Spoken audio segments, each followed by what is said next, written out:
Hello everyone, welcome to this video. इस video में आपका स्वागत है और आज हम प्रेजेंट है कुछ इंपॉर्टेंट क्वेश्चंस के साथ में। ये शॉर्ट आंसर क्वेश्चन जो है वो chapter number 1 nationalism in Europe का है और ये बेनिफिट जो है वो क्वेश्चंस के वो डायरेक्टली क्लास 10 के स्टूडेंट्स को बेनिफिट करेंगे और इसके साथ ही साथ वो जो कि बीपीएससी 3 का प्रिपरेशन कर रहे हैं उनके लिए भी ये चैप्टर बहुत ज़्यादा इंपॉर्टेंट हो जाता है, because many of the questions are asked from this chapter. Now I have taken out 50 important questions from this chapter और मैं उनको पार्ट बाय पार्ट डील करूंगा। देखो फायदा क्या होगा ना कि ये क्वेश्चन जो आपको 10 डायरेक्ट दिख रहे हैं इसके आंसर्स तो आपको मिल ही जाएंगे। You will get the 10 answer from this 10 different questions, but most important thing कि जब इसका डिस्कशन करेंगे तो उस डिस्कशन में कई सारे ऐसे क्वेश्चंस भी आएंगे जिनको आपको नोट डाउन कर लेना है और इस टॉपिक को समझ लेना है ताकि अगर उससे भी क्वेश्चन आते हैं तो आप इजिली सॉल्व कर सको। सो हम लोगों को तैयार रहना है ये 10 क्वेश्चन के लिए और मैं चाहता हूं कि आप मेरे साथ इन 10 क्वेश्चंस को सॉल्व करेंगे और आप बताएंगे कि आपके कमेंट बॉक्स में कितना मार्क्स आया। साथ ही साथ एक मोटिवेशन जो मुझे मिलना चाहिए, अगर आपको ये वीडियो पसंद आए तो YouTube को बताइए कि ये वीडियो आपको पसंद आया है, एक लाइक कीजिए, सब्सक्राइब करिए ताकि ऐसे वीडियोस आपको मिलते रहे और साथ ही साथ अपने दोस्तों के साथ, अपने फ्रेंड्स के साथ, इन सब के साथ आप शेयर करो ताकि मुझे भी मोटिवेशन मिले और ऐसे वीडियोज में कंटिन्यूअसली बनाते रहूं, क्योंकि इसी के दम पे मैं आगे और राइज करूंगा और आपको भी हेल्प करूंगा ताकि आप भी आगे राइज कर सको। Now starting with the first question, what the first question say that what was the new name of state general. Now this question is related to the French Revolution. In class 9 we have read French Revolution. In the French Revolution आपको याद होगा that France was present and France, the society of France was divided into 3 states.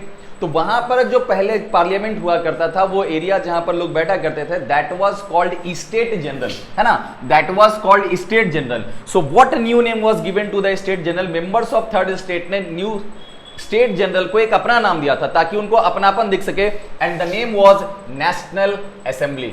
इसका answer हो जाएगा national assembly.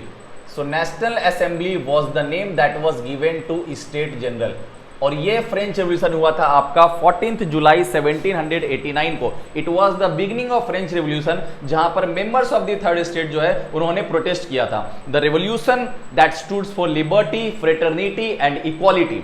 सो ये पहला question है that what was the new name of state general? It was national assembly. Got it? Question number 2 पे आते हैं। In which year Zollverein was formed at the initiative of Prussia and later joined by most of the German states. Now ये question 2023 में पूछा गया है assertion और reason में, क्लास 10 के एग्जामिनेशन में असर्शन में क्वेश्चन दिया गया था, यही क्वेश्चन था। इन which year Zollverein was form. सो ज़ुल्वरीन था क्या, सबसे पहली बात, और ज़ुल्वरीन फॉर्म कब हुआ था? आप इस क्वेश्चन को देखिएगा तो इस क्वेश्चन में 2-3 क्वेश्चंस आपको पहले से नजर आएंगे, आंसर्स भी छुपे हुए हैं कि ज़ुल्वरीन जो फॉर्म हुआ था वो किसके इनिशिएशन से फॉर्म हुआ था? It was form by the initiative of Prussia, मतलब प्रशिया ने इसको फॉर्म किया था और इसको बाद में ज्यादातर जो जर्मन स्टेट्स थे वो ज्वाइन कर गए। लेकिन सवाल अभी भी ये होता है कि ज़ुल्वरीन फॉर्म कब हुआ था? पहले आंसर जान लेते हैं। So Zollverein was formed in the year 1834। Zollverein जो है वो आपका 1834 में 1834 में ज़ुल्वरीन जो है वो आपका फॉर्म हुआ था। अब सवाल यहां पे उठता है कि आखिर ज़ुल्वरीन था क्या? So Zulverin was a custom union. Zulverin was a custom union. Zulverin was a custom union which was initiated by Prussia and later it was joined by most of the German states. Now what had happened by the coming up of Zulverin in the parts of Prussia and Germany, the trade barriers that were present in those two countries were reduced and also the currency was reduced in Prussia and Germany. यहां पर क्या हुआ कि पहले trade barriers हुआ करते थे। Trade barriers का मतलब वो जहां पर एक व्यापारी को टैक्स देते हुए आगे बढ़ना होता था। So there were different trade barriers present in the parts of Prussia and Germany, जिसको कम किया गया। साथ ही साथ पहले वहां पर 30 करेंसीज हुआ करता था, 3030। So the currencies were reduced from 30 to 2, 30 से 2 करेंसी कर दिया गया था प्रशिया और जर्मनी में। तो वही ज़ुल्वरीन के कारण हुआ था और ये फॉर्म हुआ था आपका 1834 में। Is it clear? चलिए क्वेश्चन नंबर 3 पे आते हैं। Which treaty recognized Greek as an independent nation? वो कौन सा ट्रीटी था जिसने ग्रीक को एक इंडिपेंडेंट नेशन के तौर पे डिक्लेयर किया? सो मैं डायरेक्टली यहां पर नाम लिख देता हूं, I am not writing treaty of, directly आप समझ लेना, द ट्रीटी ऑफ कॉन्स्टेंटिनोपल, है ना, treaty of Constantinople. So there was a treaty that was signed in the year 1832। 1832 में एक ट्रीटी साइन होता है जिस ट्रीटी का नाम होता है treaty of Constantinople and by the treaty of Constantinople Greek एक इंडिपेंडेंट नेशन के तौर पे राइज करता है। नाउ आपको मालूम होना चाहिए that Greek was under the control of Ottoman umpire. Greek जो था वो ऑटोमन अंपायर के कंट्रोल में था and Ottoman umpire was the largest Muslim umpire at that time. वो लार्जेस्ट मुस्लिम अंपायर हुआ करता था और ग्रीक का एक अपना कल्चर था। तो यहां के लोगों ने कोशिश किया कि वो इंडिपेंडेंट होंगे। Now Greek independent was divided into two phases. 1821 से वो स्टार्ट होता है और 1832 तक वो चलता है, जहां पर यूरोपियन कंट्रीज का सपोर्ट मिलने के बाद ग्रीक जो है वो 1832 में by the treaty of Constantinople एक इंडिपेंडेंट नेशन के तौर पे डिक्लेयर कर दिया गया था। ठीक है, चलिए नेक्स्ट क्वेश्चन आते हैं। व्हेन डिड नेपोलियन इन्वेडेडली या इन्वेडेड इटली, है ना? नेपोलियन ने इटली पे कब इन्वेड किया? Now again this topic is related to the French revolution, but most part of the French revolution has been carried forward in the chapter nationalism in Europe. तो ये question पूछ रहा है कि नेपोलियन ने इटली पे कब इन्वेड किया। अब याद रखिए क्वेश्चन उतना ज्यादा इंपॉर्टेंट नहीं है बाकी क्वेश्चंस के कंपैरिजन में, बट हु नोज कब क्वेश्चन कहां से निकल करके आ जाए, क्योंकि आप बुक के साइड में आप देखोगे तो एक छोटा सा कॉर्नर में वहां पर आपके बॉक्स में यह दिया हुआ है that Napoleon invaded Italy in the year 1797। Napoleon जो है उसने इटली पे इन्वेड किया था 1797 and with the invention of Italy by Napoleon in the year 1797 Napoleonic war began. 1797 में नेपोलियन के द्वारा इटली पे इन्वेड करने के साथ ही नेपोलियनिक वॉर जो है वो शुरू हो जाता है। चलिए नेक्स्ट क्वेश्चन पे आते हैं। Who remarked when France sneezes the rest of Europe catches cold? ये किसने कहा था कि जब फ्रांस जो है वो छींकता है तो पूरे यूरोप को सर्दी लग जाती है? अब ये क्वेश्चन बड़ा अटपटा है और सुनने में भी आपको लगेगा कि ये क्वेश्चन क्या है भाई, कि जब फ्रांस छींकता है तो पूरे यूरोप को सर्दी लग जाती है। पहले मैं बता देता हूं कि ये जो कहा गया था, ये कहा गया था आपका ड्यूक मेटरनिक के द्वारा। It was stated by Duke Metternich. Duke Metternich ने इसको कहा था and duke Metternich was the chancellor of Austria.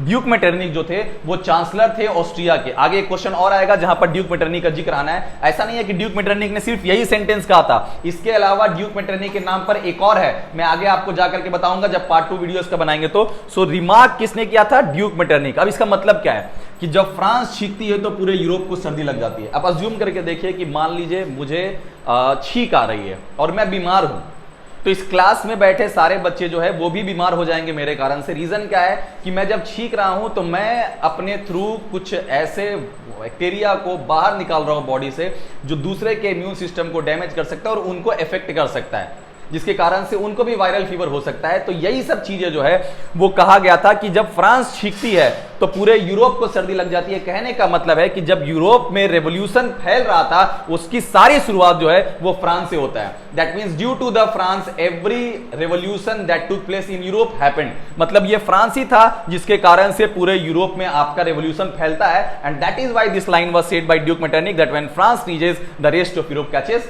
Cold. चलिए नेक्स्ट क्वेश्चन पे आ जाते हैं। In which year Louis Philippe flee away in France? Louis Philippe कब भाग जाता है फ्रांस में? फ्रांस से भाग जाता है, फ्ली अवे फ्रॉम फ्रांस होना चाहिए। सो ये होगा आंसर 1848। आपका 1848 में लुइस फिलिपी भाग जाते हैं and now France was declared as republic after Louis Philippe flee away in the year 1848। 1848 में जैसे ही लुइस फिलिपी भागते हैं उसको रिपब्लिक डिक्लेयर कर दिया जाता है। आपको मैं बता दूं कि लुइस फिलिपी वहां पर 1830 में हेड बनते हैं आपका जाकर के फ्रांस में, और आप उस चैप्टर में पढ़िएगा तो आपको मालूम चलेगा कि 1830 ही वो साल है जहां से रेवोल्यूशन स्टार्ट होता है। अब देखिए ये जो इसके पहले क्वेश्चन पूछा गया था ना, when France sneezes the rest of Europe catches cold, तो ध्यान से देखिए कि 1789 में आपका रेवोल्यूशन होता है फ्रांस में और पूरे यूरोप में फैल जाता है। वंस अगेन 1830 में आपका लुइस फिलिपी वहां पे हेड बनते हैं रेवोल्यूशन के बाद और फिर ये पूरे फ्रांस में फैल जाता है। इसीलिए ड्यूक मेटरनिक ने कहा था कि when France sneezes the rest of Europe catches cold. Clear है? और 1830 में वो वहां पे सत्ता पे बैठते हैं और 1848 में उनको भागना पड़ जाता है। So in which year Louis Philippe flee away in France? 1848, 1848 में। चलिए नेक्स्ट आ जाते हैं। Who was known as chief architect of German unification? German unification का चीफ आर्किटेक्ट किसको कहा जाता है? अच्छा ये बड़ा इंपॉर्टेंट क्वेश्चन है भाई। चीफ आर्किटेक्ट जर्मन यूनिफिकेशन को, he was none other than Otto von Bismarck. Otto von Bismarck जो है वो चीफ आर्किटेक्ट माने जाते हैं आपके जर्मन यूनिफिकेशन का। और इन्होंने एक पॉलिसी स्टार्ट किया था जो कि शायद किताब में नहीं दिया हुआ है, but that policy which was started by auto von Bismarck was blood and iron policy. ये डायरेक्टली बोला करते थे कि अगर आपको कोई वॉर जीतना है तो वॉर जीतने के लिए आपको स्पीच से सिर्फ काम नहीं चलेगा. He said that by giving motivational speeches you cannot win a war. To win a war you have to raise the sword, you have to throw your blood. आपको तलवार उठाने आना चाहिए, आपको खून बहाने आना चाहिए, अपना खून भी बहे तो खून बहाने आना चाहिए. ये कहा था ऑटो वन बिस्मार्क ने. अच्छा, ये क्वेश्चन पिछली बार मैंने पूछ रखा है, भारत में किसको बिस्मार्क कहा जाता है? Which politician of India is known as Bismarck of India? अब ये उनकी डेथ हो चुकी है, बहुत बड़े पॉलिटिशियन थे और वो बहुत ज्यादा हेल्प करते हैं भारत को यूनिफाई करने में. इतना मैंने आपको हिंट दे दिया है दैट विच पॉलिटिशियन या which person of India was known as Bismarck of India. ये मैंने पहले भी पूछ रखा है अपने वीडियोस में, दोबारा मैं पूछ रहा हूं आपको, ठीक है. और आप देखिए 7 क्वेश्चन हो चुका है, कितना ज्यादा आपने सॉल्व किया है. 7 क्वेश्चंस में कितने क्वेश्चंस आपके करेक्ट हुए हैं? अगर अच्छे हो रहे हैं दैट मींस आपने चैप्टर को बहुत बेहतरीन ढंग से पढ़ा है. आइए क्वेश्चन नंबर 8 में आ जाते हैं. Who formed secret societies young Italy and young Europe? किसने सीक्रेट सोसाइटीज को फॉर्म किया था? Young Italy and young Europe. अब देखिए यंग इटली जो था वो आपका फॉर्म हुआ था मार्सेलस में, है ना. Young Italy was formed eight Marcellus and young Europe was formed eight burn, ठीक है. अब ये सीक्रेट सोसाइटी फॉर्म किसने किया था? तो it was formed by गिसिपी Mazzini. गिसिपी Mazzini ने आपका ये सीक्रेट सोसाइटीज फॉर्म किया था. अब ये सीक्रेट सोसाइटीज क्या होता है ये आगे के वीडियोस में बताऊंगा मैं आपको कि सीक्रेट सोसाइटीज क्या था, इसका फायदा क्या हो रहा था और गिसिपी मेजिनी ने क्यों सीक्रेट सोसाइटी फॉर्म किया था और ड्यूक मेटरनिक ने गिसिपी मेजिनी के बारे में क्या कहा था. एक लाइन कहा गया था, जैसे यहां पे कैसे कहा गया है, when France नीजेस the rest of Europe catches cold. इसी तरीके से एक लाइन जो है वो गिसिपी मेजिनी के बारे में भी ड्यूक मेटरनिक ने कहा था. अब वो क्या कहा था अगले वीडियो में, और इसके लिए आपको क्या करना है, सब्सक्राइब करना है, थम्स अप देना है आपको, मतलब आपको लाइक करना है, शेयर तो कर ही सकते हैं ना, हल्का सा शेयर कर दीजिए, मेरे को भी फायदा होगा, आपको भी फायदा होगा. चलिए नेक्स्ट क्वेश्चन आते हैं. That which area was the most serious source of nationalist tension in Europe after 1871? Europe में 1871 में के बाद सबसे सीरियस सोर्स ऑफ टेंशन कहां पे था? अरे ये बाल्कन में था. It is easy. एक एरिया था यूरोप में जिसको कहा जाता है बाल्कन, और ये बाल्कन एरिया वो एरिया था जहां पर सीरियस सोर्स ऑफ टेंशन हुआ करता था 1871 के बाद. और आपको आगे जाकर के पढ़ना भी है that it was the Balkan which lead to the world war 1. ये बाल्कन ही था, यहां पर जो प्रॉब्लम्स राइज हो रहे थे इसी के कारण से वर्ल्ड वॉर 1 होता है. और 1871 के बाद रीजन क्या था? That most of the countries which were present in the Balkan were controlled by Ottoman empire and they wanted to be a free nation. वो आजाद होना चाहते थे, और जब वो आजाद होना चाहते थे तो बड़े देश उस पर कब्जा करना चाहते थे. अब इसके कारण से पूरा बवाल हो रखा था यूरोप में. पूरा डिटेल वीडियो में देंगे हम, है ना, आगे वाले वीडियोस में जब टॉपिक पढ़ाएंगे हम. तो ये सीरियस सोर्स ऑफ टेंशन आपका बन गया था यूरोप में आफ्टर 1871. क्लियर है? आ जाइए नेक्स्ट क्वेश्चन में. That in which year act of union was passed? Act of union का पास हुआ था भाई? तो act of union was passed in the year 1707. Act of union जो पास हुआ था वो 1707 में पास हुआ था. किसके किसके बीच में? तो हुआ था इंग्लैंड एंड स्कॉटलैंड.